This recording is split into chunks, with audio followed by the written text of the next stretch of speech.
then eventually, if certain parts of the business get too big, something has to come off their plate. You got to get another VA in there.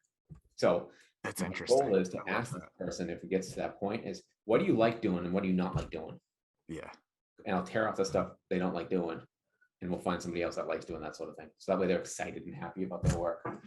What's going on, guys? Welcome to the Creating Wealth Podcast, where I, Kyle, from Kyle Curtin Real Estate, interview local top dogs in the real estate investing, wealth building, and personal finance industries. Let's build together. What's up, guys? The guest on this week's episode of the podcast is doing some really great things in the investment and real estate agent space. Jason has an awesome story and vision for his real estate ventures. In the final part of this two-part interview, we dig into a few high-level topics, including some of Jason's huge tips for hiring virtual assistants, doing proper due diligence when wiring funds for transactions, and super valuable strategies for estimating rehab costs, especially when flipping properties. There is so much to learn in this second part, and I hope you enjoy. Let's jump right into the episode. How do you define wealth? Wealth. Well, I think this is a hard one. This one usually trips people up quite a bit. Yeah, because in a messed up way, I kind of enjoy it. There's so many different directions you can go. There's so much, yeah, exactly. There's emotional wealth, there's physical wealth, but most people probably go towards the money wealth, right? So I guess wealth to me, this is gonna be a really weird one. You probably have to cut a bunch of stuff up. Is basically not how much money you have, but how you're financially set up for success. So like people talk about paper wealth a lot, and that's one way to be financially set up for success is okay, I got these 4 properties that have this much money in them right now, but I can pull it out at some time if I want to. So like if I have $100,000 in the bank, I don't think I'm wealthy. If I have $100,000 in equity in buildings, I think I'm more wealthy than if I had $100,000 in the bank, because that's going to appreciate, plus it's going to cash flow for me. Mm-hmm. So I guess that's my weird, convoluted way of describing wealth. I don't know if the point got across. No, I'm going to look up wealth after this podcast and find out what it actually means in the dictionary. Let me know, because I'm not sure, honestly. No, I totally get what you're saying, though. Like, basically, like, just capital that's at work. Kind of like it's not just like liquid, it's like appreciating and stuff. It's an investment a lot of times. One of these podcasts, what you should do to someone is basically like, what is wealth? They explain like, nope, the dictionary says this. Show them like the Webster's dictionary. This is what it says. Get a buzzer.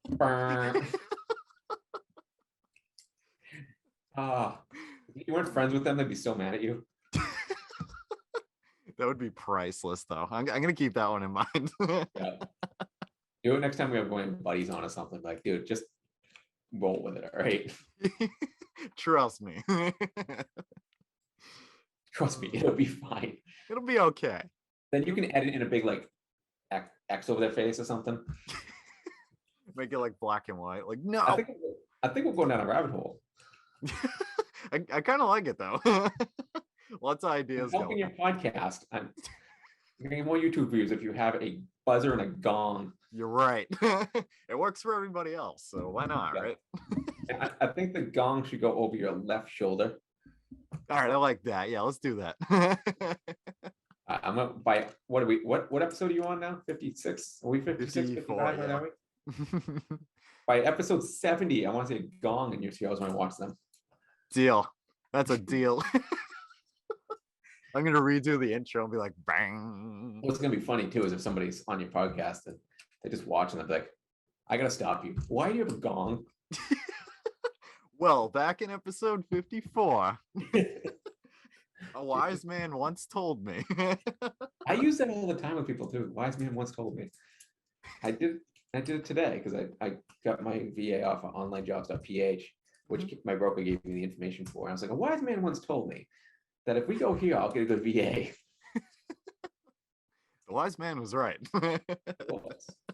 She's been very good to me so far. That's awesome, man. So like quick question about that, because I'm kind of curious and like kind of asking the question now is like, so on onlinejobs.ph, like I've been on it a couple times and stuff and like looked into it and stuff. So are there like teams of VAs on there, or is it kind of like an individual and then like, you kind of weed out, who doesn't really fit like the mold of kind of who you're looking for?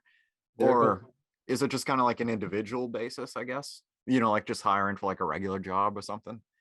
their goal is to have individuals on there. I guess some people from Gotcha. teams try to sneak on there sometimes, but your goal is a direct hire. They're not W-2, the 1099, but it's Mhm. not like My Outdesk, which is a wonderful company where they charge a management fee because they train the VAs and they have another VA there. So like the biggest thing with say My Outdesk versus what I'm doing is basically if I'm My Outdesk or something like that, the VA leaves, they have another VA step in, I have to go find another VA. So basically Oh, okay. it's like a normal interview process.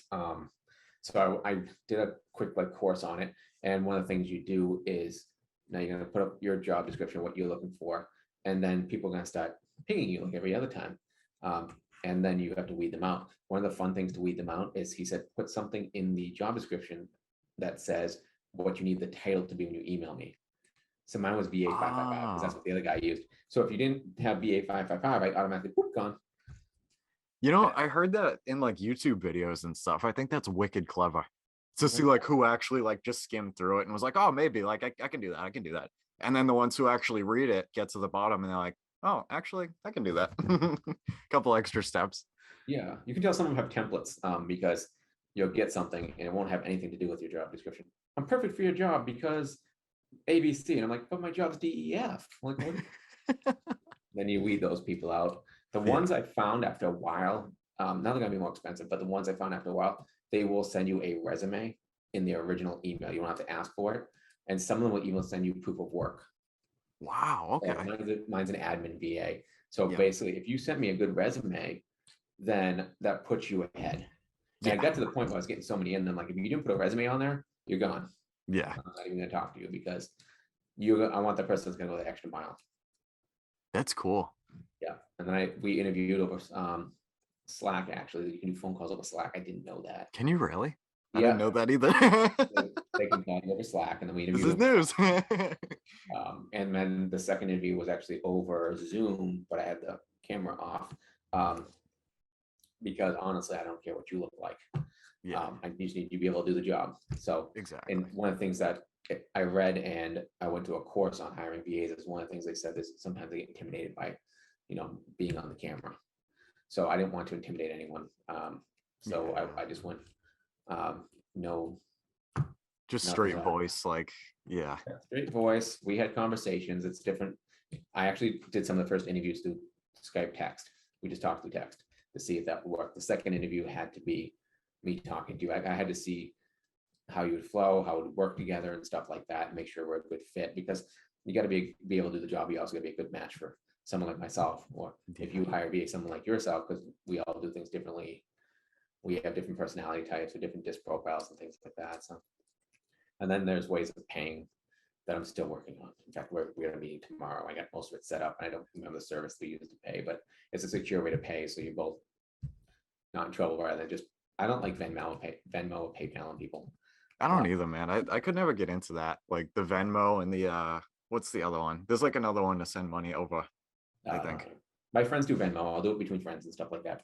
But for business reasons, I don't like to do Yeah. Venmo. And especially if I don't know you, you're from another, I just met you, right? I interviewed you, but I don't know you well enough and you're from another area. It's like I'm not even talking cross season, like somebody that's New Jersey, California, Ohio, Florida, something like that. I met you. I'm not going to, it's like the wiring money thing that we have in real estate. Yeah. Don't wire money if you don't know It's someone. sketchy, man. Yeah. We wire money in the real estate investment industry now. So I'm getting used to it. I'm like, first time I'm like, can you wire me? I'm like, like, yes, uh can I call you? yeah. I did that for the Cleveland people. I had wired money to Cleveland. I obviously couldn't deliver a check there because I wasn't going to fly down there and do it. So like, can you wire money? I was like, so they sent me the email. I called I them. can, but Yeah. I just So want to call you 3 times and make sure you are who you say you yeah, are. I guess they get used to it and probably get calls all the time because of what, like, I called him. I was like, I just need to verify the wire that I'll be sending you. He's like, okay, cool. What's your name? I told him my name. He's like, okay. This is the ABA number I was supposed to send you, which is some business number, some like a routing number, and this is the account number you're supposed to put it in, and this is the bank it is, and this is this. And I was like, I had a sheet in front of me. I was like, okay. I didn't read it off. I didn't want to read it off and have them say yes, because I have no idea if they're just saying yes to say yes. Yeah, some random. Yeah. Right into it. I'm like, okay, this guy's got this call 1,000 times. Yeah, that scares me, man. I don't like the whole wire in money thing at all. Like that just, it makes me really nervous. Yep. I think I wired 80K to Ohio. But, I did all my due diligence, did my checks and stuff like that. So yeah, I mean, it was going to be fine. Yep. That's crazy though. Yeah, that's how has kind of like the process been from start to finish, like going about hiring the VA? Like, did you have to kind of prepare like some SOPs and stuff, or because like that's what I'm kind of confused about, because like I tried it a long time ago, to edit like the podcast itself, and I literally did like click for click, like click this and then click this, and like super micromanage, because like I had no idea what I was doing. I'm like, do I literally have to like full out like spell this out? The document's like 2,000 words or something like that, like screenshots and like red circles and arrows and everything. And then like I heard from somebody recently that just hired a VA actually, that like you kind of have to come to them with the vision of what you're looking for. Because like, especially for me, is like, I'm definitely not a graphic designer by any means, and like I would never want to be, but like I would love to have somebody take care of that aspect of the podcast, especially for same thing as you, like the social media and stuff, like make like some really crisp looking videos and everything. And like I don't want to do that, it takes a lot of time and learning, and like that part's not for me, but like, do you just kind of have to come to them with the vision and be like, this is kind of what I was doing, like, I don't know. I mean, I haven't really taken a whole lot of action on it, I'm gonna be honest. No, But I'm just kind of curious, like what angle you've taken so far. I think everyone's different, but I'm a vision person, not an execution person. So I like the big picture. So yeah. I have some SOPs from before, but I don't have many SOPs in place. So what I'm taking as an idea basically is I'm going to get with her and we're going to go over how I do things, and I'm going to walk her through it, and then they're going to create the SOP for me. Gotcha. So like the transaction coordination process we talked about the other day, I went over all the documents you need, kind of how the transaction process would work. So it's kind of a tell, show, do, review that I learned. Okay. Tell you how to do it. Then I'm going to do one with you. Like we have a transaction going in agreement this week, a listing side, and we're going to do it together. We're going to walk through it, because that's me showing her, and then she's going to do one and then ask me questions, and then we'll review going forward basically what she's doing. But during this whole time, as she's learning, she's creating an SOP, and that SOP should be a living document, because it's going to change in the beginning, especially because you're like, oh, I didn't do that. Oh, wait, we should do this here. And what I expect of people that work with me is you're smarter than me. So it's basically, I want you to say, hey, this doesn't work well, we should try this, or I'm seeing this, let's look at this. Yeah. Because it always should be tweaking, and somebody in the process the whole time should have a better idea as to what's going on. Now, sometimes it might be like, hey, we can't do that because of this, ABC. But sometimes you can. That's interesting. Yeah, I heard that from like the same person actually, that like the VA that they hired was actually writing SOPs. I was like, wait a minute. I'm like, you don't have to prepare like every little thing like already and like have it, in a folder and send it off, and like they'll just like follow the instructions. They're like, no. Yeah, like SOPs. The main goal of my VA in the beginning of this tenure right now is to create SOPs and create systems for the business. We're working on Monday.com. I have something in there right now, but we should be able to systematically go on Monday.com and change every time I get a new listing on agreement, take a template, drop it in, change some of the dates, and say, okay, this is what I got to do. Yeah. Same thing. It should be the same thing with flips. It should be the same thing with buying multis, everything like that. She's working to help me get to that point. It's basically systemize my investment time. My business isn't systemized really at all. I got some things in place, but I don't have SOPs. It's all like, this is how I do it because this is what I do. Like I did this last time. It's all, most of it's up here. So it's getting it on paper. So that way I can train other people to do things. We have other VAs help out with certain things. But yeah, that's what basically going to be our goal is let's systemize my business. Let's get everything the way it should be, building a foundation, because without the foundation, eventually you fall over. Yeah. And then from there, we'll add things on. So it's transaction coordination. It's going to be kind of a little bit of rental management, and then a little bit of managing the investors flips that I have going on right now. We're making phone calls when we do some spreadsheets and things like that. And she'll end up learning how to analyze properties and stuff like that. And then eventually, if certain parts of the business get too big, something has to come off their plate. You gotta get another VA in there. So that's my interesting. goal is to ask this person, if it gets to that point, is what do you like doing and what do you not like doing? Yeah. And I'll tear off the stuff they don't like doing, and we'll find somebody else that likes doing that sort of thing. So that way they're excited and happy about their work. I'll definitely keep that in mind, man, because like that's something that has been kind of going through my head recently. Like with the VA and the podcast and stuff. Like I've been talking about it for a long time, but I'm like, oh, that's like I have no idea how to do that at all. And like it's kind of funny, man. Like I feel like the universe just kind of like has ways of telling you things sometimes. I've heard like literally I'd say probably within the past like month or two, like 4 different, like completely different people all hiring virtual assistants. I'm like, all right, like is now the time? I think it's I think it is. The universe is like, hey, hire someone. Yeah, stop editing it yourself.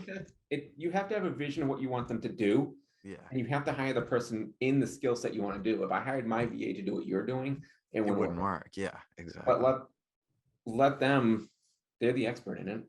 So let them try to get there in my mind. But you have the vision and you need to correct them. You need to train them in the beginning. But eventually things will go. And anything you do more than once, they should be creating a system for you. Yeah. And like it's going to be great too, like as you hire more and more, because like figuring out that system now to actually hire the VA and like how to write your descriptions and like what to put as like the email title thing and how to vet people out like wicked fast, and then streamline that process, and like figure out like what method like you were talking about earlier fits the best for interviewing potential VAs, and like what ways like didn't really work so good, and literally just like streamlining the hell out of that, just to like basically keep firing people off like over and over, and like just going through it a couple times and everything. And it sounds crazy, like once you hire the first one, like I don't know, it's really interesting. Yeah, repetition breeds mastery. I won't be hiring like an army of VAs anytime soon, but it is nice. And then you also have like the big companies like Outdesk, I believe they do this. But I know that people do it, but they have VAs and they have VAs managing VAs. So the entire structure pretty much can be offshore, which is wonderful because you're trusting everyone there to do the thing. Because I've worked with several VAs now, and they've all been awesome. Nice. I've always been very happy with working with VAs and wherever they're from. Yeah. Whether it's United States somewhere or some other country, stuff like that, they've always been very good. Mm-hmm. And then, offshores, you can get decent rates. You don't have to pay minimum wage for it over here. Yeah, I know. Make sure you treat them right, not do the same thing I was talking about with the flips. You're trying to nickel and dime them down to nothing. Yeah. The good VAs won't let you do that. Yeah, which is a good thing. Yeah, on both sides. Yeah. The training I went to said basically, I won't say $1 per hour. If they ask for less than this much per hour, don't even bother them. Just they're not worth it. They don't value themselves enough. They don't get enough experience. Just weed all those people out. Yeah. I'll tell you offline if you want to know that stuff. Sure. Yeah, we can talk about it. But yeah, no, that's cool, man. I'm really gonna dig into that like right after this. I say by episode 70, you should have a gong. By episode 60, you should be in the hiring process for a VA. Deal. I like it. That is a deal, man. I'm gonna write that down. Keep me updated. I will. John's gonna be like, there's accountability there now. So it's 70 gong. 70 gong. 60 VA, 70 gong. Not hired a VA, but you need the process needs to start. I need you to have a posting on onlinejobs.ph by 60. Perfect. That's the goal. That's cut and dry. That's That's a yes or no question. I love it. Post that on online jobs. I'm just writing this down, guys, because this is the thing that's going to happen. See, now your entire podcast You heard it here first. That listens to you and watches you is going to hold you accountable to this. I want any of you out there that have his number. If 60 comes around and he didn't mention he's gone online jobs page, you're calling him and then commenting on YouTube. Which we'll get an army together, we'll blow him up if he doesn't do it. And gone by 70. Oh, they love that. That is awesome. I'm gonna get it done by like the end of the week. I'll be like, all right, I'm good. That was close. Then they can't mobilize my army of people against you. Just get VAs just to comment on Yeah. Just to hold people accountable. I wonder if that's a thing. Like training VAs to be accountability partners. Yeah, why wouldn't they be able to be manager too, or accountability partners? Yeah. There's no reason they can't manage, hold people accountable and stuff like that. It's just a different skill set. You're right. Yeah. That's one of the things when I was in corporate America that you had to run into a lot was maybe had someone that's really good at their job and they wanted to be a manager. Well, you got to know the job, but managing and leading people is a different skill set. So you had to kind of get them to that point. Yeah. So as long as they have the skill set, you train them to be there, then yeah. Yeah. Honestly, they talked a lot about that in the E-Myth. I think it was the technician, the manager, and it might have been like the CEO or something like that. The CEO of Visionary or something like that. I don't remember. Yeah, it was something like that. It's one of those eye-opening books. Exactly. Like girl in a cake shop. Yeah, exactly. Like you can either like bake, I think it was cakes or pies or something like that. I don't remember, but like if you love baking pies, like fantastic, that's great. But like you might not fit, be in that like one man or one woman show, to also like manage, like the behind the scenes of that business and then like guided it. Yeah. It just, guys, if you ever get a chance, read the E-Myth. That book is absolutely insane. My mind just blew because you're talking about E-Myth and you're talking about being happy, which is the same thing Brendan talked about when it comes to alignment. She was not in alignment. She wasn't. You're right. I was just like, oh my God, as you were talking. You had an epiphany. Like, wow. I had an epiphany. Yeah. That's just not in alignment. I haven't read that in a while. Maybe I should. Actually, I'll probably do audiobooks. Right now, I'm in the middle of the Multifamily Millionaire, Volume 1, and the new Biggerpockets book on Airbnb investing. Nice. And I got Multifamily Millionaire Volume 2 to listen to. I bought those when we were down there, like the physical copies. I haven't read them yet, obviously, but I got the physical ones too. You should really read 1 because 1's all about the small multifamilies, and that's what you're trying to start with. Sweet. That's why I'm listening. And then I'm very interested in the commercial multis. I want to get into that by next year. Yeah. And how the world's different. Not really the syndication world. I'm not ready to be there. But just buying a commercial multi. Not commercial, I don't mean storefronts. I mean 5+ multifamily. Yeah. Because it's I love the way they value them based on money, not the other house down the street. Like I just had something under agreement right now that I have in Athol, and the comps came in way low. The appraisal came in super low. And we're trying to figure out what the heck's happening with it. Because we comped it high enough through 3 different methods. So you won't really have that as much in the commercial world because it's like, how much does it earn? What is the cap rate we're judging on? This is what it's worth. I mean, that's high level. I know there's more than that, but it's so much easier than if you sold your house down the street, you're a 3-family for a low number. Now that's a comp for my 3-family. That could hurt me. In fact, it happened to my friend with condos, but that wasn't investing. There's a book that somebody recommended to me that was like absolutely amazing. It's called Commercial Mortgages 101. Ooh, I need that. Man, like this book is crazy. Like it shows you how to make like a loan request package that will like blow the bank away and like all the things that the underwriters look at. It's like it's a whole like a lot of information. It's I forget what it's called. It's on I got it on Amazon. Okay. Do me a favor when you figure out, let me know because that's gonna be have to be next on my list. So my goal is to 1031 my 2-family into a commercial property in another state. By half 6 months or so before I can 1031. So that's that's how my goal is to get into commercial investing.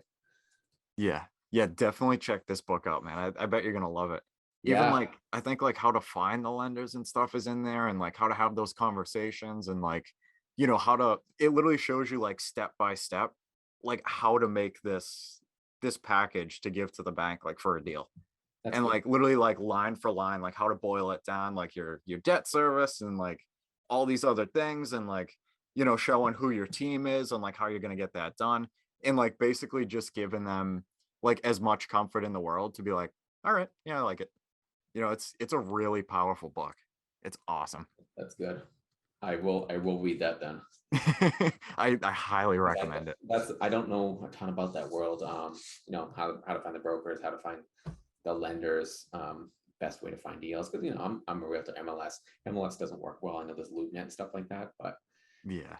Brandon at the thing talked a lot about during his mobile home park talk, networking with loan not loan officers, brokers, commercial local brokers. Yeah. Yeah, honestly, like this book too is like I still don't really know much about the commercial world by any means, but like this book is a really, really good one to start off. Cause like it starts off like super boiled down too. Like it gets a little bit harder to understand as you go through, but like I feel like it kind of puts up like the building blocks nicely. Mhm. Like it's you like starts at like the very, very, very basics and then just like builds up like really nice, and then like shows you how to make that package and get you ready to go. Cool. It's cool. Yeah. But yeah. Ooh, Jason, if you had to pick one, what is your favorite business, investing, or real estate book that you would recommend to anyone? Let's see. I have it. I have a weird feeling I know what book you're gonna pull out. This one. Yeah, my man. That book was so good. Thank you very much. I have like 3 copies down there. I give them to people.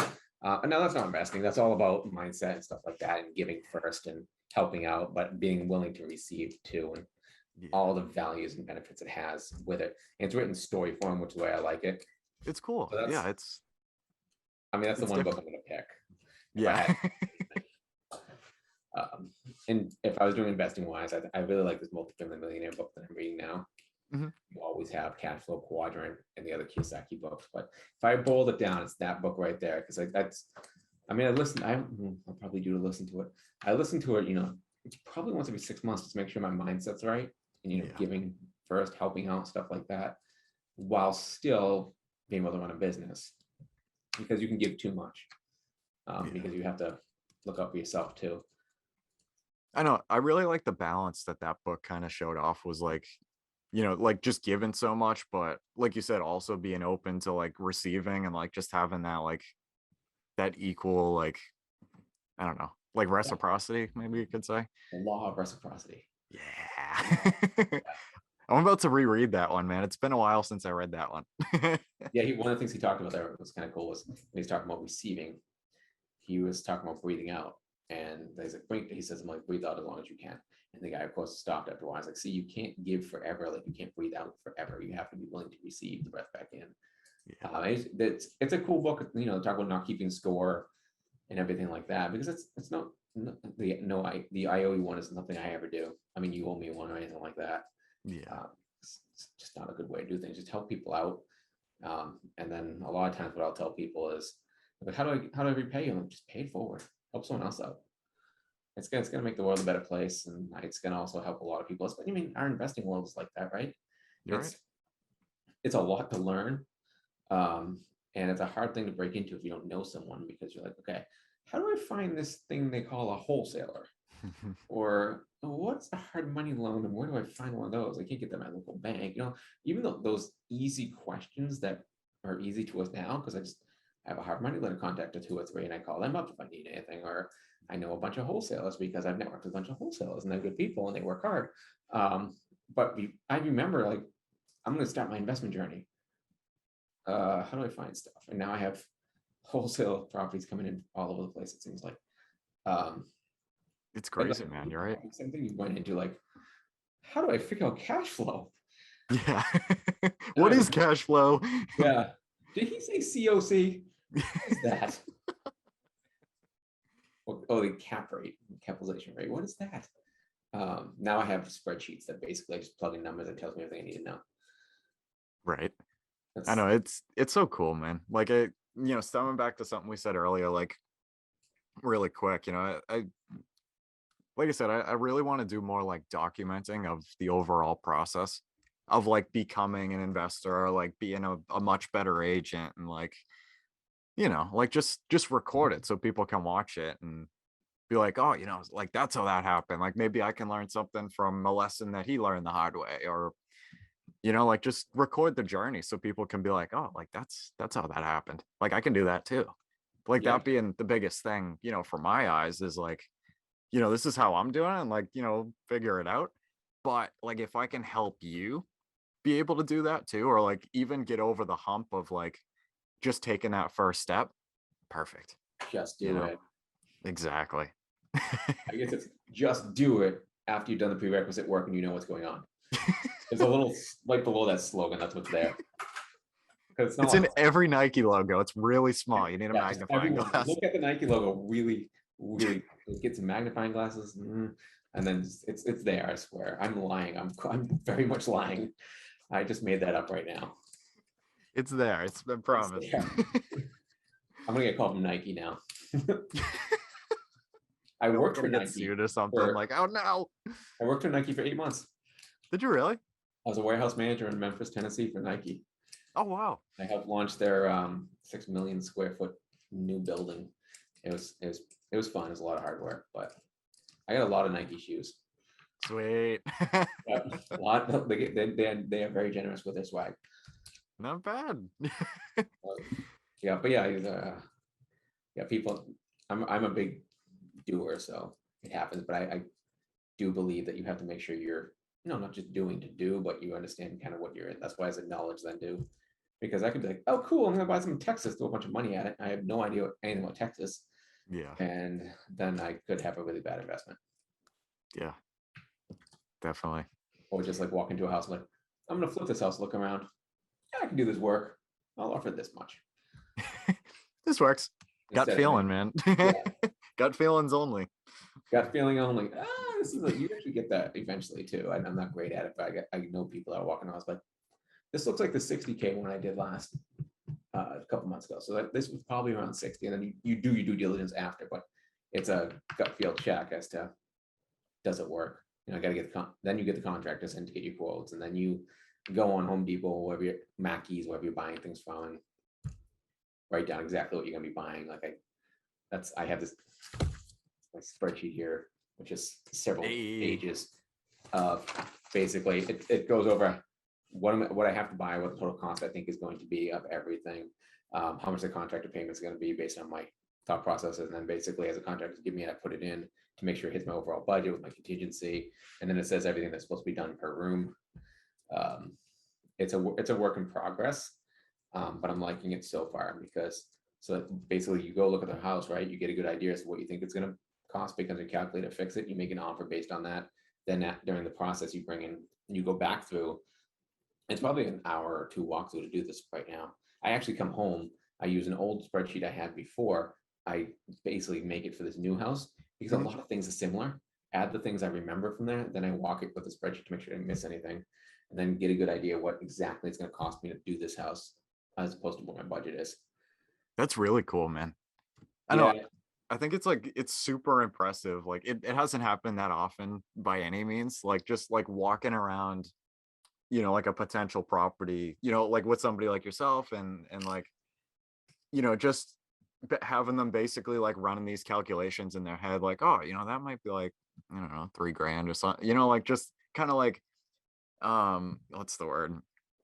I guess like drawing off of like other experiences, like from flips, or like, just like going through certain things, like, oh, like that, water heaters like X much roughly, we got like 3 of those, that's like this much ish, and like, I don't know, it's so cool. They do it because they've done it before. They run the fence. Like I quoted how much a fence is going to cost them when I'm putting up, and it's because we fenced my yard at my house, and that's what I got for that. I'm like, wait, my house yard is this big, and this is this big, so that should cost about this. Yeah, I know the price of materials changed in a lot with the wood, so I padded it, but still, I have a sheet that I do and I go, okay, needs a roof, needs this, and the roof is this size, so it should be this.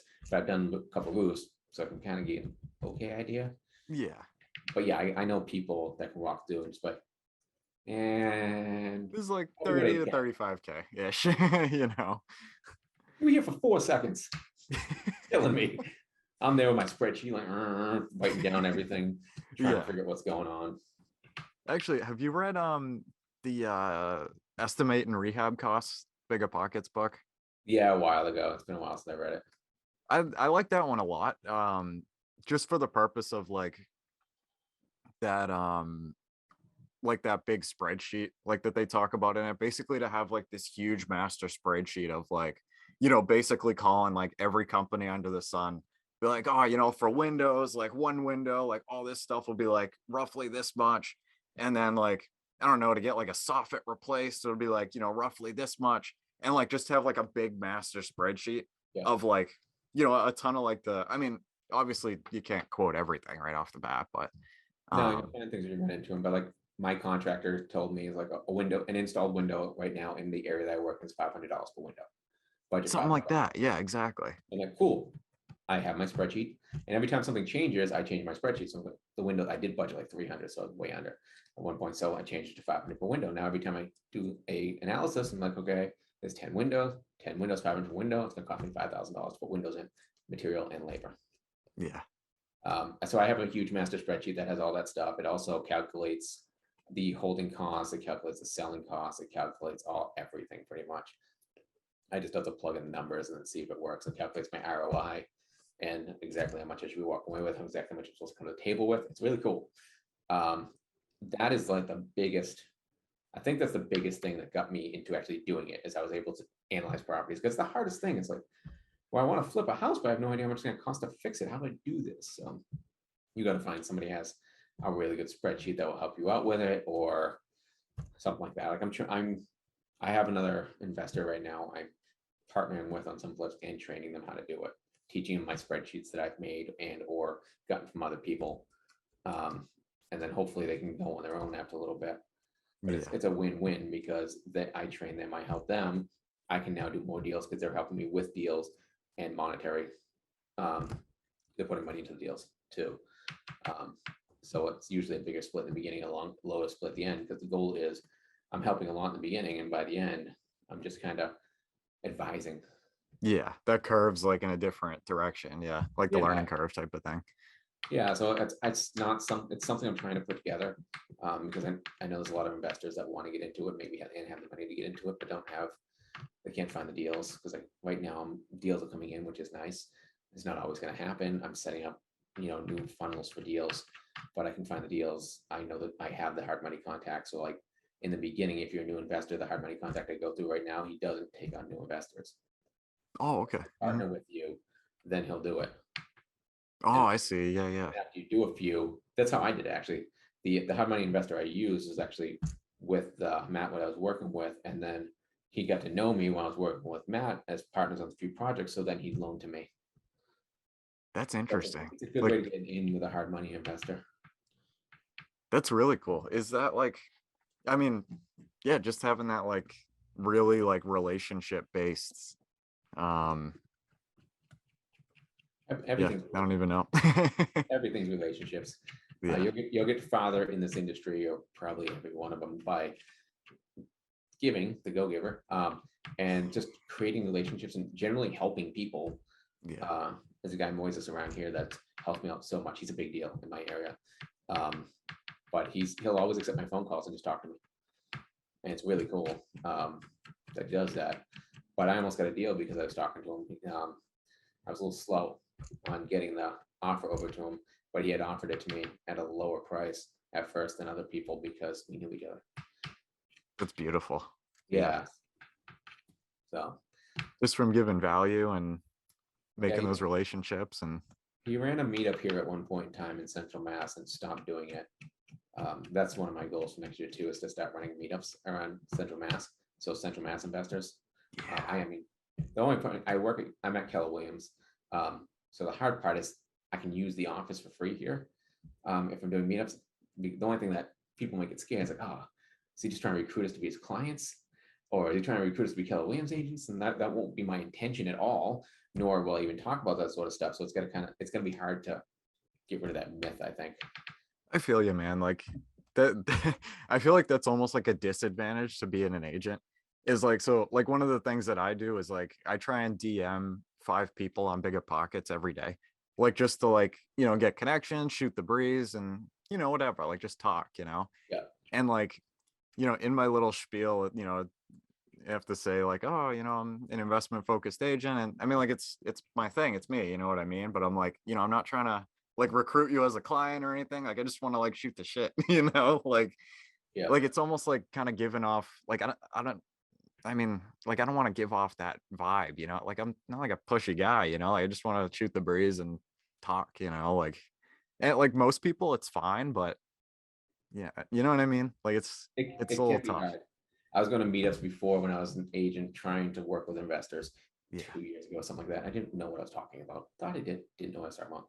But you walk in a room at one of those meetups and say, "Yeah, I'm an agent." I'm like, Yeah. oh boy, the agent's here. Yeah. But now, I mean, I don't do those. When I talk to people, I say I'm an investor, but I have a real estate license. I like that. That's cool. Yeah. I'm investing first, but I have a Then license. I know how to do real estate. I've done a lot of real estate in my past, but that's not my focus. So I'm not going to talk. I'm talking to you as an investor because I'm an investor. I do have my real estate license because I have to disclose that. But I'm talking to you as an investor. And that I think that's my way of trying to set the tone. I don't know if it works that great. I'm not here after you as a client. In fact, I don't want you as a client. If you want me as a client to help you as a client, and you want to come to me, cool. But I'm not actively recruiting like every investor. Yeah. Out there to try to be my clients, help me flip. I'll flip with you. I'll help you find flips if you want to and stuff like that. But I don't. My focus is on flips and investments. So I'll find things for you, but it's not. I don't give you the amount of attention you need as a full-time real estate agent. Yeah. Because I'm running around. I was busy other place. I got a lady that emails me. We talk occasionally. That's looking for flips out this way, and I speak to her and stuff like that. But it's not like we have long conversations all the time. Exactly. Yeah. She continues talking to me because she values my opinion. So I'll tell her, hey, this is what I think it's going to cost to flip this house, and I don't think it's worth it. Or we should I'll go take a look at this one for you, because I was taking a look at it anyways. And I think one of the biggest myths as an investor / agent that invests himself is basically, well, I can't work with him, and you'll probably run into this too. Can't work with him because he's just going to steal all the good deals, and I get whatever's left over. Yeah. Well, the thing is, I don't have unlimited amounts of money. Yeah. So I'm helping. It's interesting. I'm helping people in the area with learning to invest and partnering and stuff like that. And my hope is when they go on their own, then they can use me as an agent if they're not agents themselves. So I have a little bit coming in, but I mean, that's not my focus. Yeah. I don't blame you, man. I feel you. I like the way John says his slogan was investment focused realtor. What is, what does he say? Investment focused. What's the second part? He's gonna kill me. Come on. He's like an investment focused agent, but like I'm talking to you as an investor, friendly. Like not an agent. Something like that. It rolls off the tongue really nice. Yeah. He's gonna kill me. Sorry. I saw your podcast last night. Nice job. We have to talk. He said it on one of his Pines and Properties, which I still need to get to the live ones. So is it? I don't know. Investment focus something. It's gonna come to me, man. I swear. I'm gonna text you after this podcast and tell you exactly what it is. Investment focused, residential friendly. Maybe? Something like that. Yeah. Oh, we'll just let that die for now. We'll talk about it. I got nothing. All right, but yeah, I could totally keep talking to you forever, man. It's 7 o'clock. I'll cut us off for now. Yeah, I didn't even know what time it is or anything. That's awesome. But yeah, we're on like social media and stuff. Can people find you, Jason? Everything. So, it's probably gonna be changing soon, but you can just search Jason Regan in Leominster. on Facebook. I spend most of time on Facebook. You'll see a lot of my flips. I also have Jason R. Holmes as a page on Facebook, and oh my God, my Instagram, I don't even know it. I just started really doing more on the Instagram. I think it's Jason R. Holmes on Instagram too. But you can also find my number all over the internet. So you can find me on there, message me if you want to do my Instagram, message me there. Talk to Kyle here. He'll give you my phone number if you want my phone number, but I'm not going to just blurt it out to you. Unless I can give you my work one that goes straight to voicemail. Oh, if he does give you a number, you ever call me, do never leave me a voicemail because I never will answer my voicemails. I don't check them. They're full all the time. I don't blame you, man. I feel you. You text me. That's basically how it works. I get crap from people all the time. And I'm just like, I don't know when that happened. One day I was like, you know what? No more voicemails. No voicemails. Not doing it. Voice to email thing going. I think that'll fix that. Yeah, I'll definitely link all that stuff down below. But yeah, thank you so much for coming on. You can find me. Yeah, definitely. All right, guys, that concludes our Creating Wealth podcast episode for today. I want to thank every single person that has listened this far. It really means a lot to know that people can learn from me and with me as we build wealth together.